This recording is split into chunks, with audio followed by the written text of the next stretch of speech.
Assalamualaikum warahmatullahi wabarakatuh. Salam Rahayu, Rahayu, Rahayu. Jumpa lagi dengan saya di channel New Edi Solar Tutorial.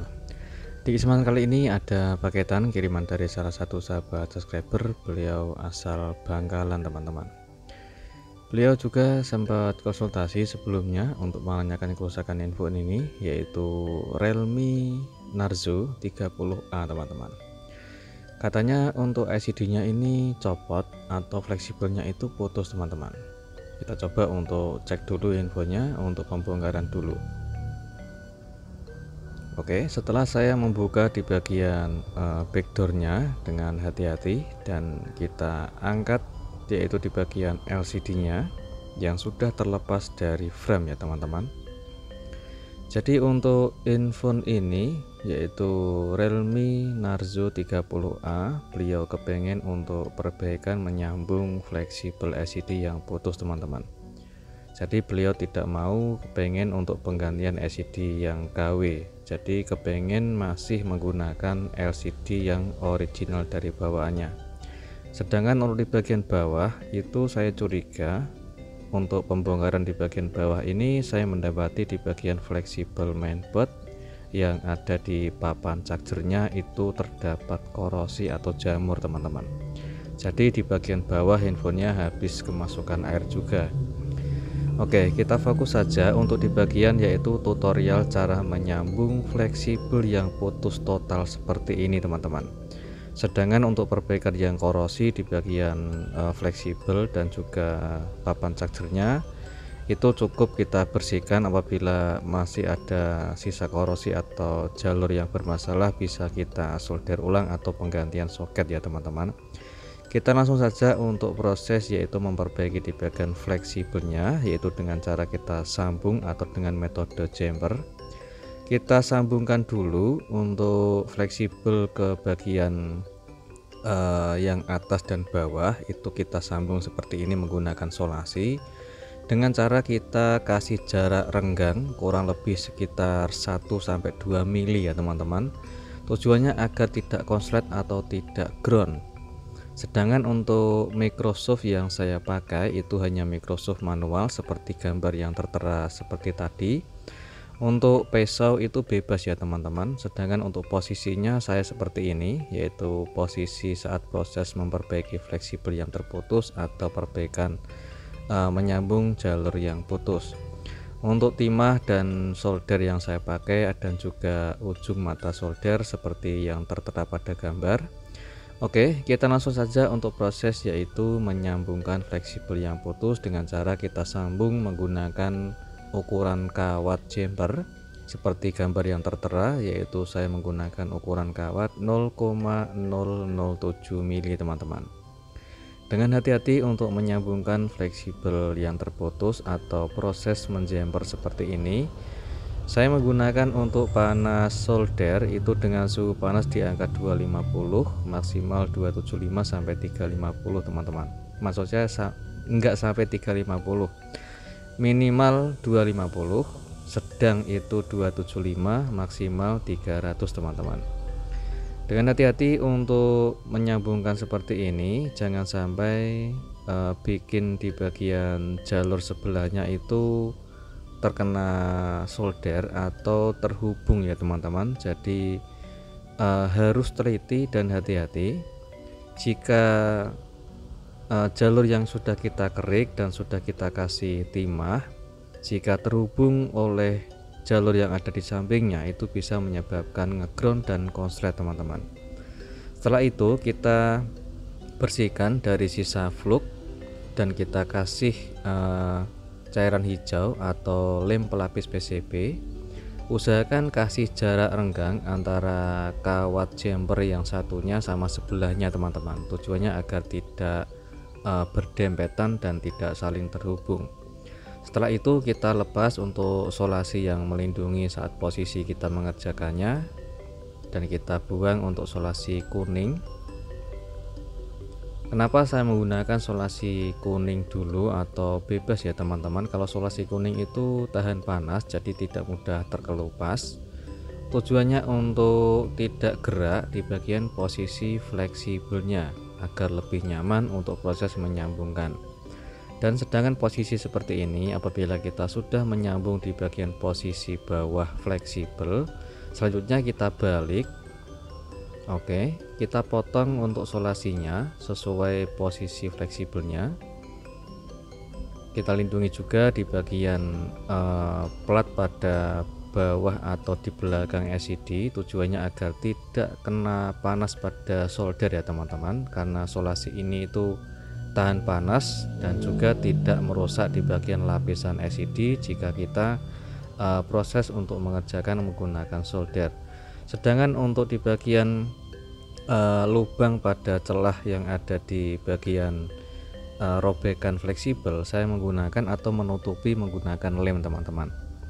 Tujuannya agar tidak kena fluk atau tidak kemasukan timah cair. Oke, kita kerik di bagian jalur yang terputus, karena di bagian ini ada dua sisi yang agak robek teman-teman. Di bagian ini juga bawah itu posisinya agak ada bekas dari mungkin ketarik atau di bagian posisi lubang frame ya teman-teman, mungkin kena di bagian posisi lubang frame hingga menyebabkan ada dua sisi yang agak goresan seperti hampir putus. Jadi kita kerik sesuai posisi yang menghindari di bagian posisi yang hampir putus atau hampir robek teman-teman. Oke, kita solder satu persatu atau kita sambungkan menggunakan metode jumper seperti ini. Sedangkan untuk di bagian jalur yang agak tebal itu saya menggunakan kawat jumper dengan ukuran normal, kalau nggak salah 10 mili atau berapa itu ya teman-teman,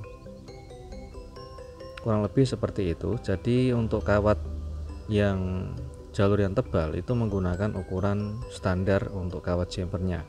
Sedangkan untuk jalur yang paling kecil itu bebas ya teman-teman, kalian bisa menggunakan ukuran kawat yang lebih kecil dari yang saya gunakan, karena banyak sekali untuk ukuran kawatnya, mulai dari 0,003 mili, ada juga 00, berapa ya, kalau nggak salah 5, 6 dan 7, 9 pun ada teman-teman.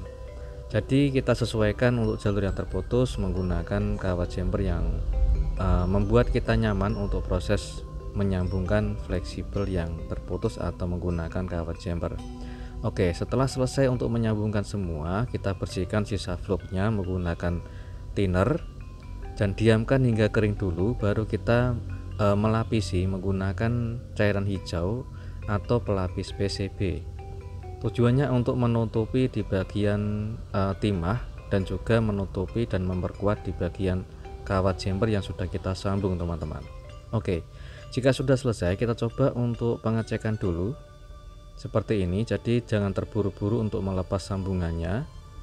Kita cek seperti ini dulu, apakah LCD sudah tampil atau belum teman-teman.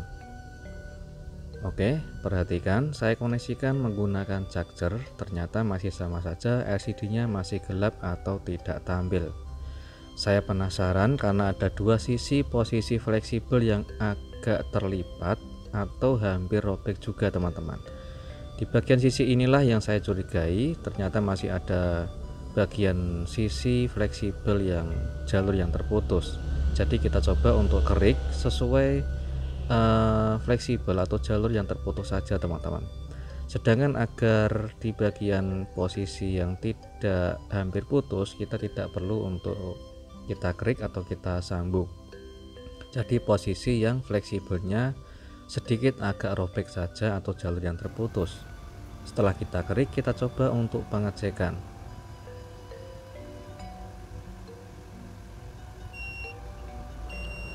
Oke, setelah saya cek ternyata benar di bagian fleksibel yang hampir putus atau bekas robekan itu juga ikut putus. Jadi kita harus menyambungkan sesuai jalur yang terputus saja teman-teman.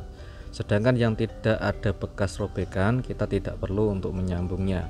Tapi lebih baik juga bisa atau boleh untuk menyambungkan, tujuannya untuk jangka lama agar kalian tidak takut robek lagi ya teman-teman, atau tidak merambat. Boleh juga mengikuti metode seperti yang saya pakai seperti ini. Apabila kalian kepengen tahan lama dan kuat, itu kita bisa melapisi agak tebal menggunakan lapisan PCB atau cairan hijau, dan juga pelapis menggunakan solasi anti ground atau solasi yang kuning. Setelah terpasang, untuk menyambungkan fleksibel yang terputus di bagian sisi posisi yang sebelahnya yang hampir putus juga, setelah itu kita gunakan lem pelapis PCB dan kita keringkan menggunakan lampu UV. Setelah kering, kita lapisi ulang menggunakan solasi kuning seperti ini, dan ini adalah hasil akhirnya ya teman-teman. Saya persingkat saja, yang tujuannya untuk mempersingkat waktu proses tutorialnya teman-teman. Yang penting saya ambil di hal yang penting saja, tidak terlalu bertele-tele ya teman-teman. Tujuannya untuk simple saja dan lebih jelas dan lebih mudah untuk dipahami. Oke, setelah saya cek, ternyata alhamdulillah ini handphone dan LCD-nya sudah tampil teman-teman. Yang awalnya tadi sudah kita sambung, sengaja saya tes ternyata masih gelap, dan setelah saya cek ulang ternyata masih ada jalur yang terputus, yaitu di bagian sebelah sisinya. Setelah kita nyalakan handphonenya, kita cek fungsi touchscreen-nya, alhamdulillah bisa disentuh dengan normal teman-teman. Tapi sayang sekali masih ada passwordnya. Saya coba untuk hubungi beliau, ternyata passwordnya tidak diberikan, jadi saya coba hanya pengetesan seperti ini saja teman-teman. Yang terpenting untuk layar LCD-nya alhamdulillah bisa menyala dengan normal, dan fungsi dari touchscreen-nya ini juga sangat nyaman dipakai teman-teman. Tidak loncat-loncat atau tidak ada sebagian touchscreen yang error. Jadi sangat nyaman sekali untuk digunakan. Alhamdulillah sudah sukses pengerjaannya tanpa mengganti LCD. Semoga bermanfaat dan jumpa lagi di tutorial berikutnya. Assalamualaikum warahmatullahi wabarakatuh.